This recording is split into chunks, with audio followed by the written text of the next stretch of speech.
د رمضان المبارک مقصد هم دا دی چې په دې کې انسان نیکي وکړي، په دې کې انسان د خوشحالۍ کارونه وکړي، په دې رمضان المبارک کې انسان د جزا کار وکړي، په دې کې د خدای تعالی د رضا کار وکړي، د پیغمبر پاک علیه السلام د خوشحالېدو کار وکړي. الله عز وجل رمضان المبارک راوستله دې دپاره دی. او که تاسو چېرته وایئ چې د تاریخ نه مو لږ شانتې وړاندې بوځه، نو هغه وګورئ حضرت عائشہ صدیقه رضی الله تعالی عنها ولاړه ده، فرمایي چې کله به رمضان المبارک رانږدې شو پیغمبر پاک علیه الصلاة والسلام به ملا وتړله او د کال په 11 میاشتو کې به دومره چاق و چوبند او چابک نه و څومره چې به د رمضان المبارک په دې میاشت کې د خدای تعالی عبادت ته چاق و چوبند او چابک شو. او فرمایي چې ټوله شپه به یې روڼه کړه او که هر اذانونه چې به وشو نبي پاک علیه الصلاة والسلام به په عبادت باندې ولاړ. وجه څه وه؟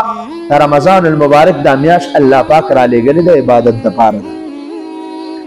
یا ایها الذین آمنوا ای ایمان والو کتب علیکم الصیام پتاسو باندې مونږ فرض کړي د روژې کما کتب علی الذین من قبلکم لکه څنګه چې مونږ فرض کړي وي ستاسو نه وړاندې په خلقو باندې په نورو امتونو باندې لعلکم تتقون دې دپاره چې تاسو پرهیزګاره وګرځئ. نو که په هغه امتونو الله پاک فرض کړی وي نو د تقوا او پرهیزګارۍ دپاره، که په دې امت باندې لازم کړی نو د تقوا او د پرهیزګارۍ دپاره. تقوا څه ته ویلی شي؟ پرهیزګاري دې ته ویلی شي د الله پاک نه یره. د الله پاک نه یره څه ته ویلی شي؟